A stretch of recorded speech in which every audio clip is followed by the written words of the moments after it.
Hey, good morning, everybody. It's Valerie here, back to the practice. Most of us working telehealth, but every now and again we get the unique opportunity back in the practice.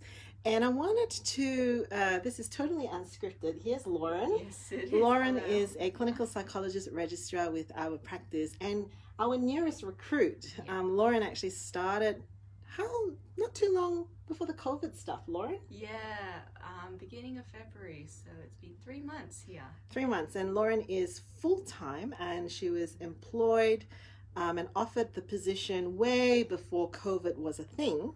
And of course, she started with the COVID adventure. Yes. uh, I haven't prepared Lauren at all, and I guess that's a part of the issue is of actually when things don't go according to plan. I think many of us are struggling with trying to figure out, as a business owner, as an employee, how do we actually navigate these unknown waters, and what does it actually really look like? Now, Lauren and I have actually scheduled for today to do a review of what we call a 90-day plan. Lauren is actually on leave from tomorrow because she's getting married. Um, and it so happens that it kind of coincides anyway with the end of one chunk of her 90-day period with us. So, Lauren, what is a 90-day plan? So when I started work here, Valerie and I sat down and we made a plan for what we'd like to achieve in the first 90 days of my job here. The plan involved kind of looking at different areas in terms of making goals for my work with clients, making goals for my training and the learning and development that I'll do, as well as, ways to kind of work with the practice and how we kind of reach out to our doctors and things like that. So yeah, we just made goals in all those different areas.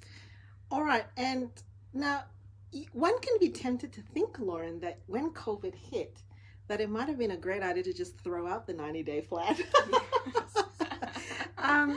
But we didn't. We didn't. No. We didn't throw it out. What's been your experience of having done the 90-day plan before things changed? And there's been tremendous change, Lauren. We've had to refigure how to do therapy. We had to refigure how you and I would even sit in a space to do supervision and training and things like that. What's been your experience of having a 90-day plan and then have the world shift? What was that like?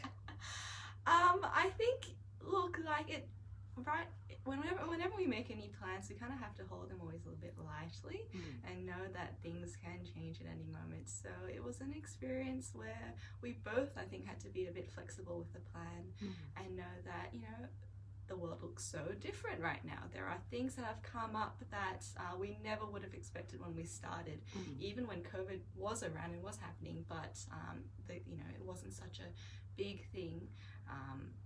So it just took some kind of conversation and kind of readjusting our priorities and the things that we really had to do to figure out how to work differently in light of COVID and prioritizing them. And some other things kind of fell off the plan a little bit, but that's okay. We definitely had lots on our plate. It was just being flexible and acting in a different way, and that's all right. I like what you're saying, flexibility in terms of not being too invested when things don't go according to plan. Yeah. I think there's another element of being adaptable. So, would you say that other things that you weren't anticipating got put onto your work and your 90-day plan? I mean, all the telehealth appointments, we didn't plan for that at all. That wasn't one of our goals, adjusting to doing therapy online. Yeah, they came on, but so you and I are so adaptability would be my word for that. Yeah. We just have to adapt to the situation. So what I'm hearing is it wasn't a waste of time to have a plan because you'd still get a sense of those are the overall goals anyway. So you and I are now going to sit down and do a review of that 90-day plan. And I think for some people that can be quite anxiety provoking, Lauren, especially when people think like, I haven't done the things on the plan. It's not my fault. Couldn't. I think there's a real sense of helplessness that can set in when you start to review those things, and I hope that is not the case for you. And after we review it, we are going to release you to go back and get married and have some time off. And when you come back, we're actually going to do your next 90-day plan. Do you think that that is still a worthwhile experience? For sure. Yeah, I like having plans because it gives me a direction to head in. It helps me keep on track, helps me keep focus. You know, when I have days and I'm like, oh, did I, do enough or whatever? I'm like, okay, well, I have 90 days to do these things. So, yeah, I think it'd be super helpful. It kind of gives you a sense of knowing that you have a direction and being able to Yeah, name achievements as well. So even yeah. if things accomplished or finished on the plan, you can still celebrate. I hope that as we do this, that we evaluated it. We Mm, gave it a go. It gave us some information, and the thing I like to say is it gave us data to be able to see, okay, we tried it.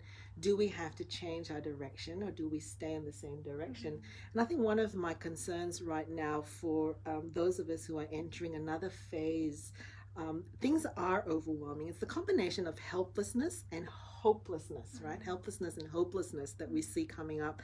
Helplessness makes us feel anxious, and hopelessness actually brings in a depression or a low mood. And it may be really tempting to just say, let's drift and let's, kind of just, and it's important for us to go with the flow. At the same time, being aimless and directionless can also be counterproductive to feelings of helplessness and hopelessness because we mm, don't know what we're looking forward to, and we also don't have any feedback or encouragement for ourselves to say that here are some things. Sometimes, most of it will be small, a lot of it will be inventive, and we don't know. We're experimenting and we're trying it, but they're named, they're on paper. You can look back and you can actually give yourself a pat in the back, or even just adopt a curious attitude of saying, these are some of the things that were interesting, or I learned, mm, or I discovered about, myself and my mm. work. All right, thanks, Lauren. That's all right. Bye.